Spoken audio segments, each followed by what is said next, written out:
Tonight, a mother fights for life after an arson attack. Her son arrested. Fists fly as fans clash with crowd controllers at a popular car festival. The pressure's on to bring down fresh food prices, with farmers hitting out. Hundreds of Boeing planes grounded after a mid-air cabin blowout. And Cameron Bancroft reveals why he feels he owes Australia, pleading his case to replace David Warner. This is 9 News with Georgie Gardner. Good evening. We begin tonight with yet another chilling case of alleged family violence. A 65-year-old woman is in hospital with life-threatening burns. Her son has just been arrested after turning himself in. Police claim he set fire to a house near Young early this afternoon. Smoke rising from a rural home, windows blown out, the roof caved in, the property engulfed in a suspected act of arson, which has left a woman clinging to life. On arrival, police found a 65-year-old woman suffering life-threatening burns. It's understood she was found in the bathtub with burns to 90% of her body. It happened at 1:30 this afternoon in Bribbury, 50 kilometres northwest of Young. Police launching an urgent manhunt for her 42-year-old son, but telling the public not to approach him amid fears he was armed with a bow and arrow. Hours later, he was taken into custody. Annalise Bolt, 9 News. Annalise Bolt joins us now from Royal North Shore Hospital, where the woman's being treated. Annalise, what can you tell us? Georgie, the 65-year-old was airlifted here to Royal North Shore Hospital, which has one of the state's specialist burns units. Tonight, she's in a critical condition with burns to 90% of her body. It's understood a family member tried to help, putting her in a bathtub full of ice before police arrived. As for her son, he handed himself in to Parkes Police Station, which is 140 kilometres away from the scene of the fire. He's tonight being questioned by officers. No charges have been laid. Georgie. Annalise Bolt, thank you. A popular car festival in Canberra has descended into disarray when a brawl broke out between patrons and security guards. Summonats fans have been filmed being beaten and kicked after guards employed to keep them safe lost control. Their vests say crowd safety, but their fists are sending a different message.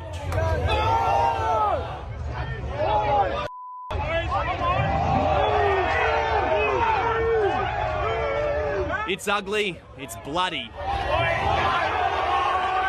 It's Summonats 2024 in Canberra, where the unsanctioned slugfest sideshow became the main event yesterday afternoon. What the actual Provoked or not, this is crowd control like you've rarely seen before. Security guards and patrons at war. Punches thrown from both sides throughout almost countless smaller skirmishes. Get booted. See you later. Don't want to play by the rules. See you later. Some guys take it a bit too far of a Saturday afternoon. In this moment, crowd safety staff chase down a patron, throw him against the wall, with this guard apparently kicking him in the head while he's on the ground. This guard in the red hat features in several clips taken by racing fans. Appearing to throw plenty of punches. We don't summon us! At plenty of patrons, including ones that aren't even looking. In big crowds, there's always going to be, the guys that go around and want to cause problems. ACT police were busy. You need to get both of them. 2 patrons were arrested for unrelated incidents, and the crowd controllers questioned before their supervisor packed some of them onto a bus and ordered them to leave. Get in, guys. Summonats is meant to be Revhead heaven. A 4-day festival with fans fueled by roaring engines and screeching tyres, giving the term Hot Wheels a whole new meaning. Police are investigating and out in force on the final day of the festival. Alex Einke, 9 News. Let's go to Alex Heinke in the newsroom. And Alex, you've just heard from Supernat's organisers. Yeah, that's right, Georgie. Co-owner Andy Lopez. I've just spoken with him on the phone and he says he's taking this incident seriously. An investigation has just started. It'll look at the actions of Supernat security contractors Red Dawn and their staff. Georgie, Mr Lopez also says the findings of that investigation will be made public once it's finished. Alex Heinke, thank you. Australia's farmers are warning we could soon be struggling to fill our fridges and pantries. The pressure is on supermarkets to rectify the discrepancy between what they pay producers and what we pay at the checkout. They've fought through droughts, floods and fires, but tonight our farmers say it's prices pushing them to the wall. It's destroying us. We're going broke. Industry's going broke. There's a serious risk to food security in Australia. A serious risk. Producers angry that the prices they get paid don't match the prices we all pay at the checkout. Supermarkets are cleaning up, and they're cleaning up not just at farms' expense, they're cleaning up at consumers' expense as well. They're paying us back $2.20 a kilo. They're retailing $6.50 this week, so you can see the difference. Ross Marcelino spoke to the Today Show while harvesting his zucchinis. Going forward, what are we going to do without farmers? We're not talking about just zucchinis, we're talking about all produce. Yeah. This is an issue that I've been calling on the supermarkets to deal with for months now. Tonight, the Albanese government is reviewing the Supermarket Code of Conduct, and a Senate inquiry will look at the power and practices of supermarkets over the next few months. Coles and Woolies say they are cooperating. Producers say they have no choice but to look elsewhere. I'm not doing well in Japan, but I know what I'm getting, and I know I'm not losing. You'll have less produce coming to Australia. In fact, we could be relying on more imports, while Australian producers feel they get better returns sending their product overseas, which means Australian consumers miss out. It's really important for our national economy that we do export our fruit, veg and other agricultural production, but we also want to make sure farmers receive a decent pay from supermarkets when it comes to supplying the domestic market as well. Keeping Australian produce in Australia will benefit farmers and shoppers. Tonight, giving Australian consumers more information may help make that a reality. Publish wholesale prices so the public get to see what the grower's getting, because it's not us charging stupid money, it's the damn retailer. We need the ACCC to get underneath the bonnet of this and to understand how much the supermarkets are gouging both our fruit farmers and our meat producers, so that everyone's getting a fair price from the farm gate right through to your plate. Charles Croucher, 9 News. A local Central Coast man has been identified as the victim of Australia's 42nd drowning this summer, the second in the area in 10 days. Tonight, his relatives want him to be remembered as a loving father. Mick Snedden was a proud dad who put his family first, but his final moments with his son Cody will leave a scar. Yesterday, they went for a swim at unpatrolled Ettalong Beach on the Central Coast. It would end in tragedy. The 39-year-old local stepped off a sandbank and into a strong current. Just after 2:30 yesterday, we received a call from New South Wales Police saying that there were 2 people in distress just off of Ettalong Point. They were waving for assistance approximately 50 metres offshore. 10-year-old Cody saw his dad go under and tried to help. So did a group of jet skiers. This man did his best. He's traumatised and doesn't want to be identified. His face was underwater and the kid was on top of him. And then I just jumped in, another guy grabbed the kid, I flipped the guy around, waved down the maritime. Maritime came over, threw him on the boat and started CPR. Mix is the 42nd death in Australian waters this summer. There are concerns our track record is not improving. This time last year, there were 38.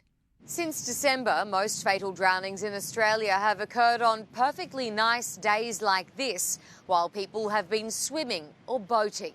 If you're not a patrolled location for whatever reason and you do get difficulty, you've got to put your hand up and call for assistance. Bianca Balzer, 9 News. A man has been stabbed in the stomach, allegedly after an argument with his neighbour in Sydney's west. The attack happened at Beecroft Place in Cranebrook around 10:30 this morning, initially prompting a call for the care flight chopper. The 33-year-old was instead taken by road to Westmead Hospital in a serious but stable condition. A 40-year-old was arrested at the scene. A man's been arrested after a glassing at an inner west pub. Police were called to the Erskineville Hotel just after 6 last night and were told that a 62-year-old man had glassed a 69-year-old. It's believed they were known to each other. Boeing is tonight facing serious questions over the safety of its aircraft after one of its MAX fleet suffered a mid-air blowout. The Alaska Airlines plane is one of almost 200 now grounded, requiring immediate inspections. Confusion in the cabin and from the cockpit of Flight 1282, this distress call. We are emergency, we are depressurized, we do need to return back to, we have 177 passengers. I woke up to the plane just falling and I knew it was not just normal turbulence because the masks came down, and that's when the panic definitely started to set in. We were very lucky that this happened at a little over 16,000 feet, not at 35,000 feet. This could have been catastrophic. Tonight, America's aviation watchdog grounding 171 Boeing planes and ordering immediate inspections on the 737 MAX 9 model amid questions as to how a hunk of Alaska Air's fuselage was ripped away. The plane was travelling from Portland, Oregon to Ontario, California when the cabin suffered a blowout. It's a section on the MAX 8 where a door can, on some models, be installed. This wasn't even the emergency door. It's essentially a fuselage plug because this is a smaller version of the MAX aircraft, and it doesn't require that many exits. There was thankfully no one seated near the window. This isn't the first time Boeing's fleet has come under scrutiny. 4 years ago, the 737 MAX jets were grounded globally in the wake of 2 deadly crashes on MAX 8s. I would not fly any of these aircraft again that have that door until they've been inspected thoroughly. No Australian airlines use this aircraft, and while this is an incredibly rare occurrence, from the experts, keep your seat belts fastened is the one thing you can do. In the United States, Lauren Tomasi, 9 News. A Virgin plane full of Australians coming home from Japan has been forced to turn around mid-flight due to a technical issue. VA78 from Tokyo to Cairns returned to Haneda Airport, with passengers eventually taken to hotels in the early hours of the morning. Only 4 days ago, 2 planes collided on the tarmac at that same airport, leaving 5 people dead. Donald Trump has hit the campaign trail in the US state of Iowa on the 3rd anniversary of the January 6 Capitol riots. The former president spent 2 hours pleading his case to young voters, hitting back at Joe Biden's claims that he's a threat to democracy. We have a man, he can't put 2 sentences together, he can't speak. Although yesterday he tried to play tough guy, I'm a threat to democracy. He's a threat to democracy because he's incompetent. Mr. Trump also claimed he'll win November's election for what he says will be the 3rd as opposed to the 2nd time. The rescue mission in Japan's Ishikawa prefecture has now become a recovery one, 6 days after a 7.6 magnitude earthquake struck the region. The death toll from the New Year's Day quake has risen to 126. More than 200 people are still unaccounted for. 11 people, including 5 children, have been killed by a Russian airstrike in Ukraine's partially occupied Donetsk province. Local authorities say another 8 people were injured. Ukraine fought back, claiming it struck Russia's Saki military airbase in Crimea. Olympic cyclist Melissa Hoskins has been remembered as a beacon of strength and bravery in a special tribute ahead of the Women's National Road Cycling Championships. Miss Hoskins died when she was hit by a car driven by her husband outside their Adelaide home a week ago. Helmeted, heads bowed, the usually excited build-up to a race start instead observed as a minute of silence. Tears shed as Australia's women's cycling community grieved together. Mel was a mother, a daughter, a sister, a very much loved friend. And beyond this, she was an Olympian, a world beater, and one of the best athletes Australian cycling has and will ever see. It's a week since 32-year-old former Olympian Melissa Hoskins died from the injury she suffered when she was hit by her husband's ute outside the family's Adelaide home. He is alleged to have been at the wheel. Also, an Olympic cyclist, Rowan Dennis, is charged with causing the death amid an act to endanger life. The National Road Cycling Championships in Ballarat, the first time the shocked Australian riding community has been together since. Mel was a beacon of strength, determination and bravery. Her vibrant spirit and resilience inspired everyone around her. She brought a unique lightheartedness to our lives.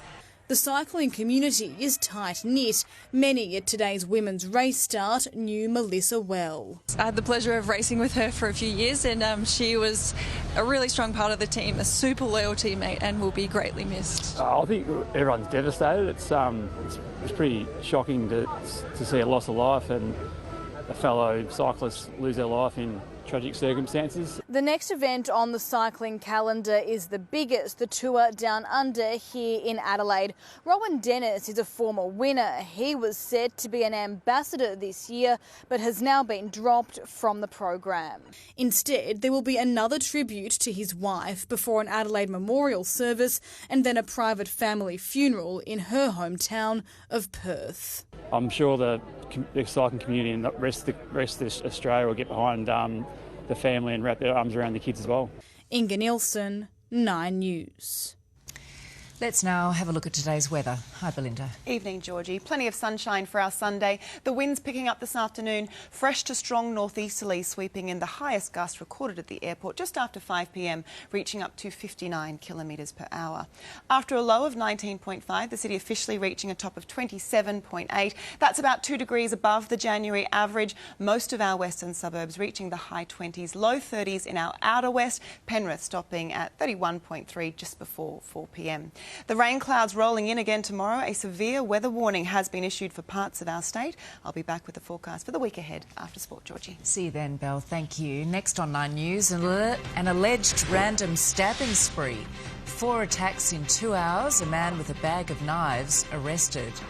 Sparks fly as a tornado carves through Florida. Why police seized a vacuum cleaner part after a Liverpool attack. And Aussies go for gold as Hollywood's awards season kicks off.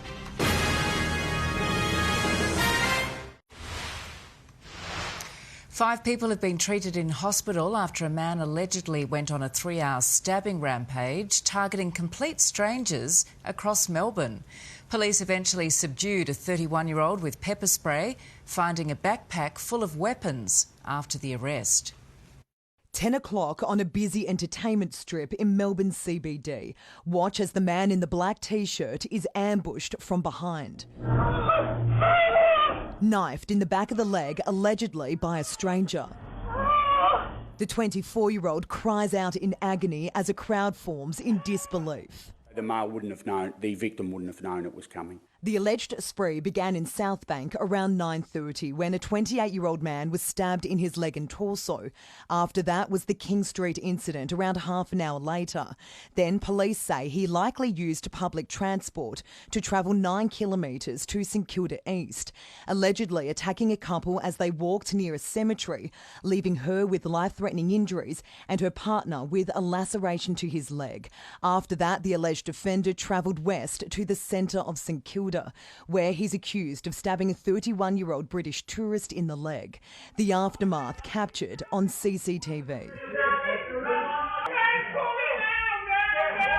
It's pretty terrifying to think that something like a random attack like that as well, so close to home, can happen. There was always blood on the pavement. A significant amount of blood. He was arrested in Melbourne's East almost half an hour later after he allegedly fled on foot. Someone was screaming, "Stand still, put your hands by your side." Police spotted the man travelling on a train in Melbourne's East. That's when he allegedly fled on foot up this suburban street. Officers were forced to use pepper spray to subdue him after they say he was showing signs that he was either drug affected or in the throes of a mental health episode. Police allege in his backpack was a trove of weapons, including kitchen knives. On each occasion, the victims were minding their own business. They wouldn't have even known that they were about to be attacked. Amber Johnston, 9 News. A machete, a metal vacuum cleaner tube and a baseball bat are being forensically tested after police found a 56-year-old man with a head wound in Sydney's southwest. Police have been told he and a 38-year-old who'd suffered a cut to his arm were caught up in a fight in Nagle Street, Liverpool early this morning. A 20-year-old man was later arrested at the unit block and has been charged with reckless wounding. Residents in Miami have been hit by a freak tornado that weather radars almost missed. The huge storm caused explosions and sent debris flying only minutes after a weather alert was sent out. It could be a scene from a Marvel movie. But this mega storm is no special effect. Whoa! That's it. Oh my God! A tornado rolling through the town of Fort Lauderdale in Florida. The force of the storm creating explosions. It's full blown now. Residents anxiously watching on from their high-rise apartments with no time to prepare. Oh my God, this is so scary to watch. This is literally my worst fear. I'm so happy it's going away. Oh, just flip that boat over! You could go come to us? No. The National Weather Service issued an alert around 5:50 p.m. local time, just 5 minutes before the funnel cloud formed over the coastal city, creating flashes of green light, sparks and hurling debris. Before forming a waterspout over the harbour. Oh my God, Ryan! Damaging boats and downing power lines. It hit like an electrical grid. Oh. Emergency crews now working to clean up the mess and restore electricity. There have been no reports of injuries. Oh my God. Erin Ramsey, 9 News. Hollywood's awards season kicks off tomorrow with the 81st Golden Globes. The event will take place at the Beverly Hilton Hotel in California, promising a star-studded lineup. Barbie and Oppenheimer are leading nominations, and there's hope Australians, including Margot Robbie, will bring home a Globe. No one's going to leave here unhappy. I think Margot Robbie will be holding a Golden Globe or 2 in her hands tomorrow night. And you can watch it all live on Stan from 11 a.m. In the news ahead, fresh calls for urgent rail crossing changes after 2 train drivers died. Olympic champion Michael Diamond has his hopes of competing in Paris shot down. The death of a Brazilian soccer legend that's prompted 3 days of national mourning. And why Taronga Zoo's giraffes are now under 24/7 CCTV surveillance.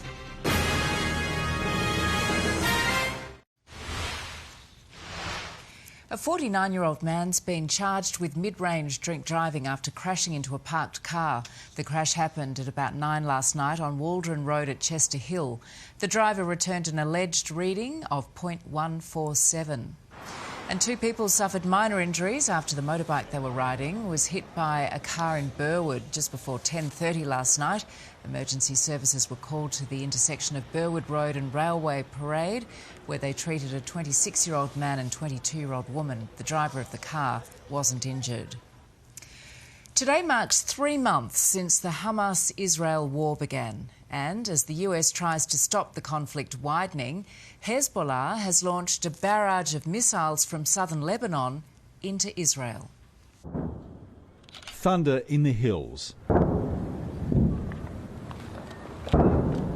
As Hezbollah and Israeli forces exchange fire, Hezbollah launched a barrage of 62 rockets at northern Israel. A preliminary response, it said, for the assassination of Hamas deputy leader in Beirut.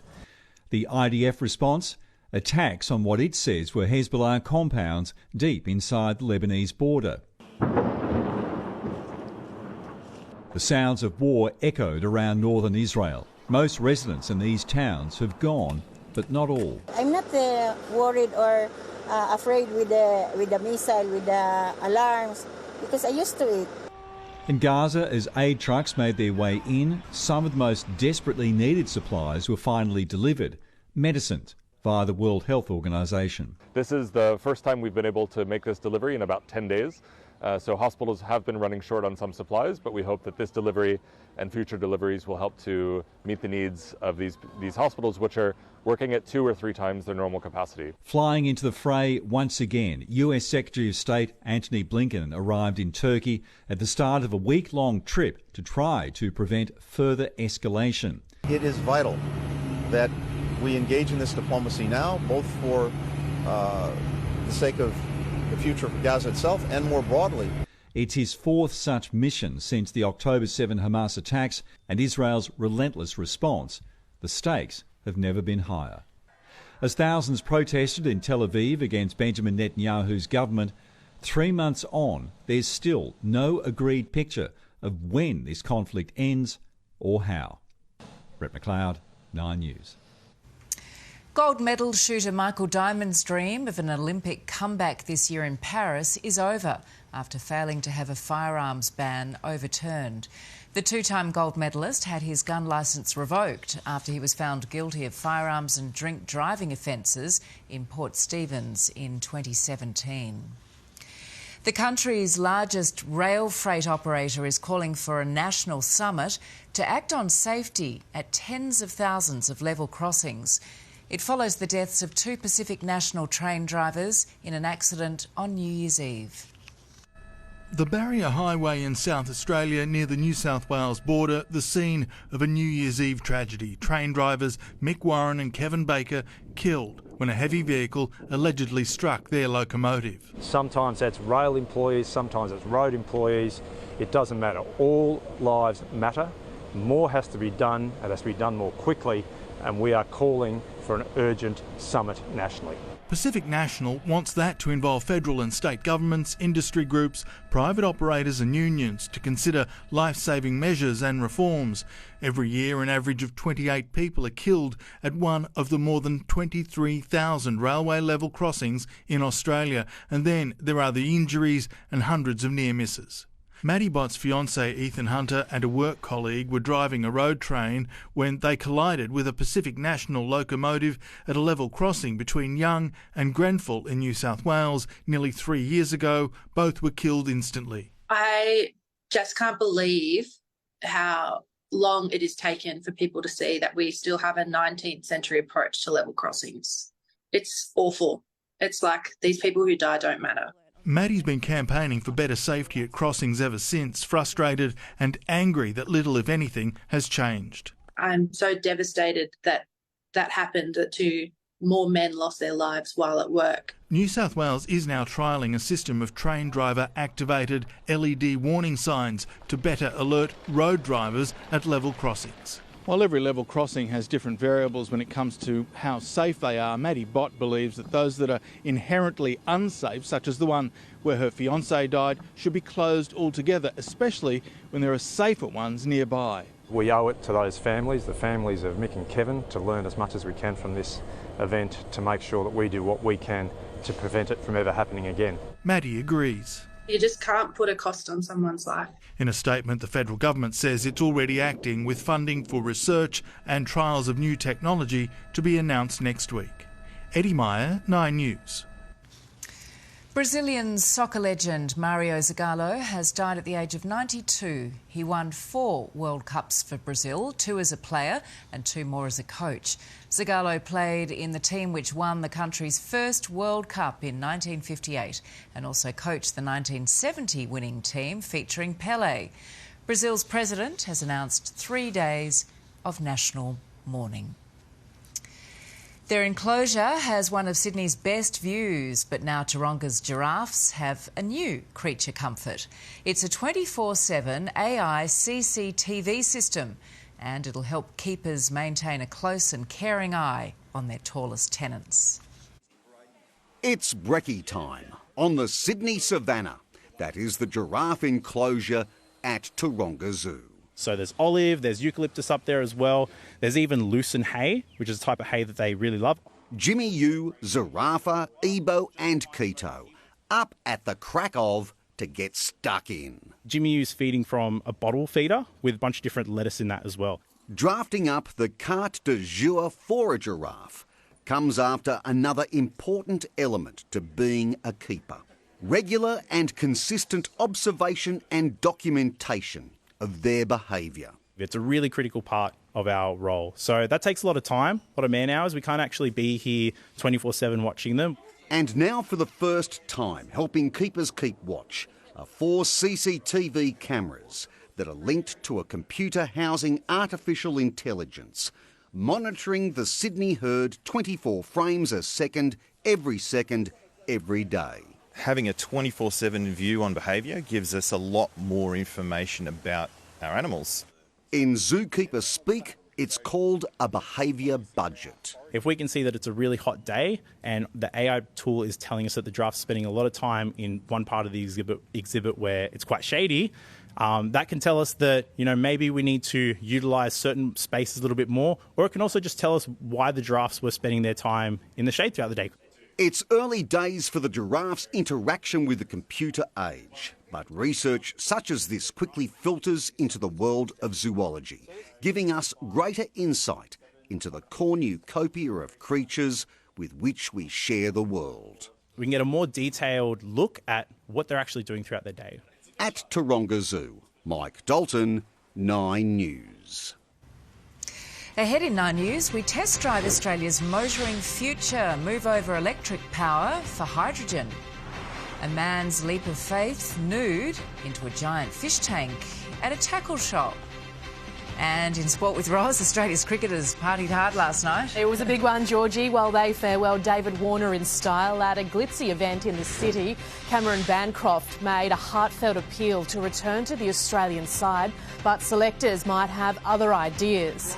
Alex de Minaur charges into the world's top 10, so how far can the rising star go at the Australian Open? And the Socceroos Asian Cup campaign is off to a winning start, but it's left Graham Arnold with a headache. And the wet weather will return to Sydney tomorrow. How long will it stick around for?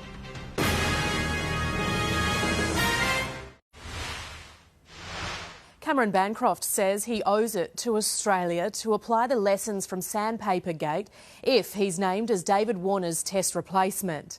The former opener is in run-scoring form, but selectors are seriously considering a surprise candidate.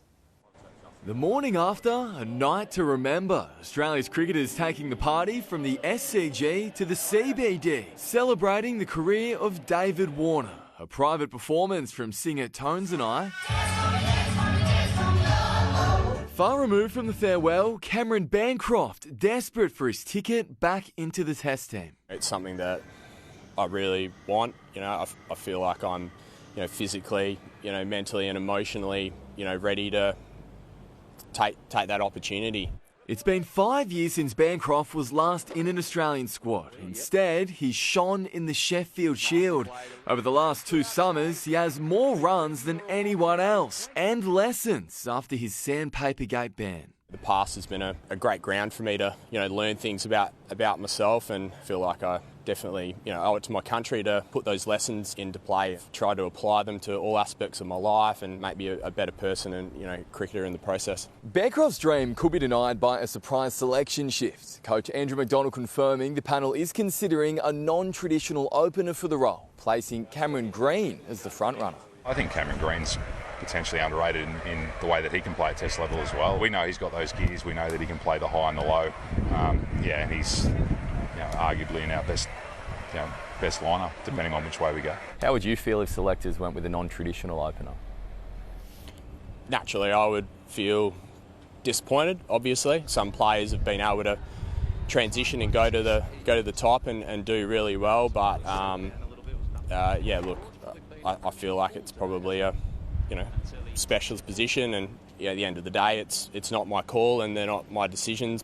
That will be made on Tuesday. Sam Jordan, 9 News. The Sixers have moved into outright second in the Big Bash, cruising to a 7-wicket win over the Stars.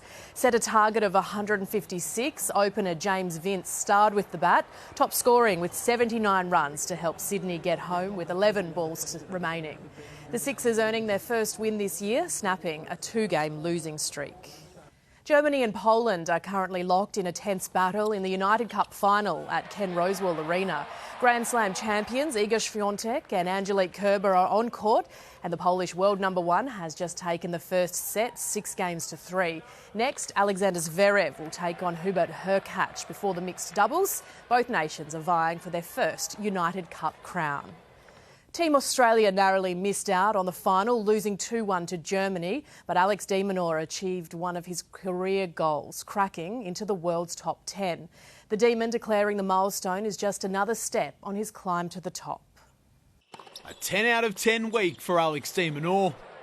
And there it is. De Minaur does it for Australia.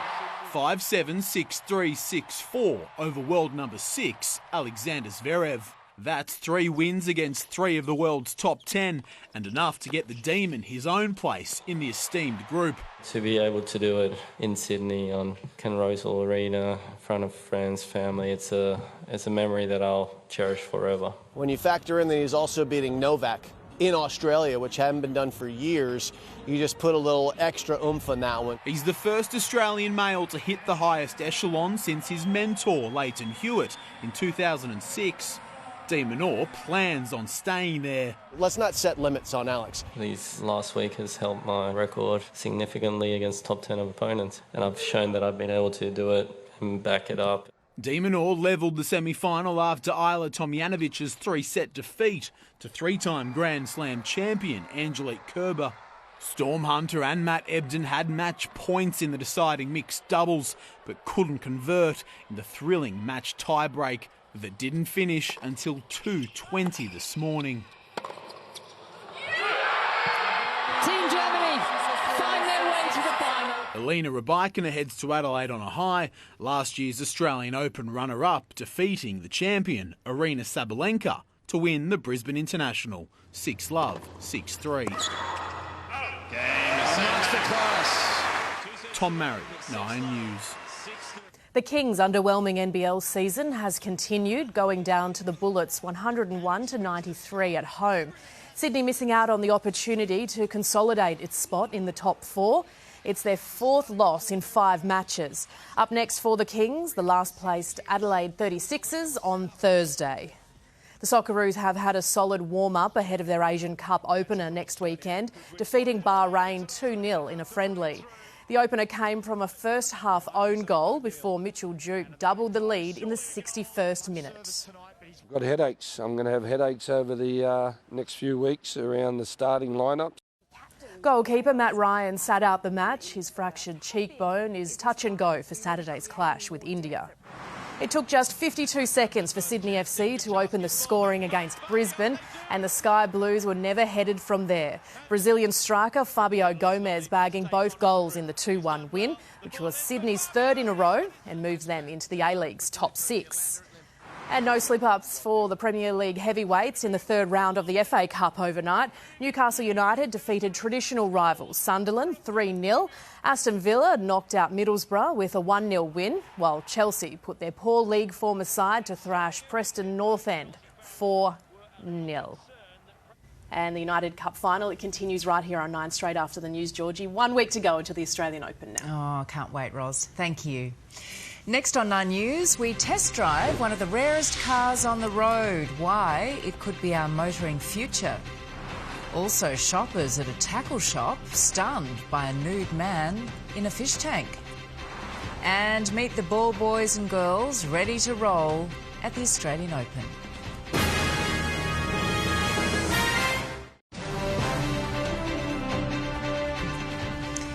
In the race for climate-friendly fuel for our cars, there's a new player on the block. A select group of manufacturers have released hydrogen-powered cars, and Mark Burrows jumped behind the wheel for a glimpse into our motoring future. It's not a Porsche or a Ferrari. It's far more unique. I'm behind the wheel of one of the rarest cars on the road, a hydrogen-powered Hyundai. And here on the dash we can see that the car's driven 16 kilometres since we filled it. We've purified 33.2 kilolitres of air, which is enough for 2 humans to breathe for a whole day. So no exhaust, in fact you're cleaning the air. the car is like a rolling air purification system that's cleaning the air of the cars, buses and trucks around us. With electric-powered car sales booming, Hyundai and Toyota are offering a hydrogen-powered alternative. Forget about hours of charging, you can fill your tank in just 3 minutes. The hydrogen combines with oxygen. The reaction creates the energy that powers the electric motor. The big advantage hydrogen cars have over electric vehicles is range. On average, electric vehicles do around 350k per charge, but the hydrogen car can do 650k on a tank. The downside at this stage, there are only 6 refuelling stations in Australia. It's been road tested in the Snowy Mountains and west of the Great Dividing Range. You can't buy them yet. A handful are being leased to local governments. Hydrogen cars are very safe. The hydrogen is stored under high pressure in tanks in the back of the vehicle. They're about an inch thick of carbon fibre.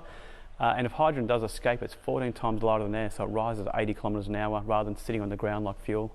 Because hydrogen-powered vehicles are well suited for long distances, they are being seen as a potential replacement for diesel trucks and buses.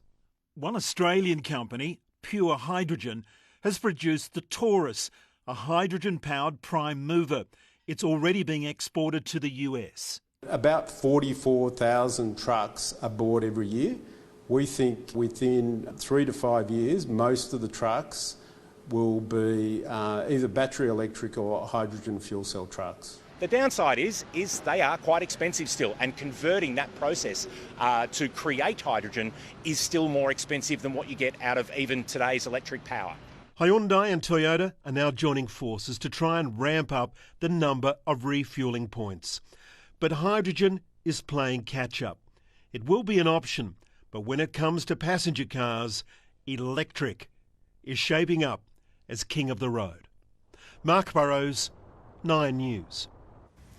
Shoppers at an outdoor store in the US state of Alabama saw more than they bargained for when a naked man dive-bombed into the store's aquarium. He first crashed his car outside the shop. The situation brought to a swift end when he was taken down by police. The 42-year-old is now facing several charges.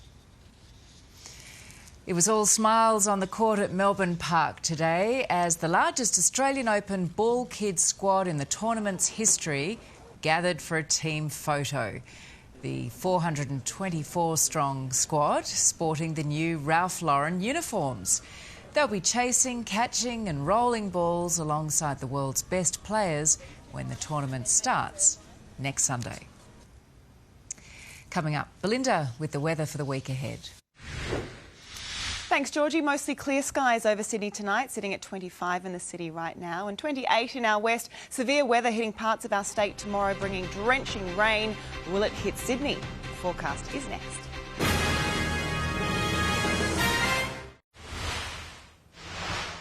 Welcome back. A fair bit of cloud about this morning, but lots of sunshine for our Sunday afternoon. The northeasterlies picking up this afternoon, our outer west hitting the low 30s.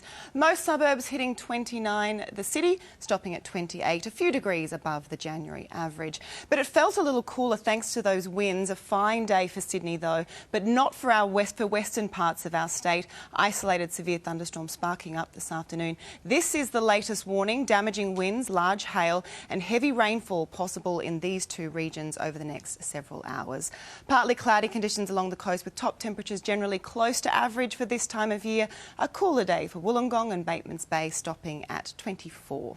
Tomorrow that rain tracking across our state, low pressure troughs driving heavy showers and storms across central and eastern New South Wales. A wet day for most of our capital cities, a shower or two for Brisbane with a top of 30. Heavy rain and a possible storm for Canberra with 10 to 30 millimetres forecast. A similar day in Melbourne, a top of 22. Perth staying dry, hot and sunny, heading for 35.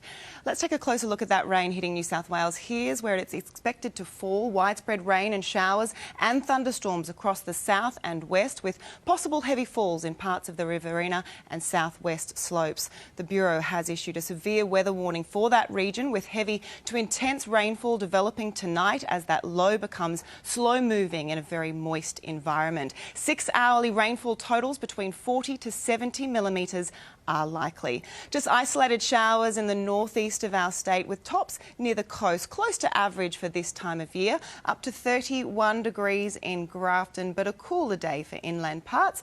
Mudgee only making it to 24. That is 7 degrees below the January average, and we've got a fresh southwesterly change extending through the west during the day, a top of just 28 degrees for Broken Hill. Sydney is in for a cloudy start to the week with heavy rain developing in the morning and then increasing in the afternoon. There's also the chance of thunderstorms from early afternoon.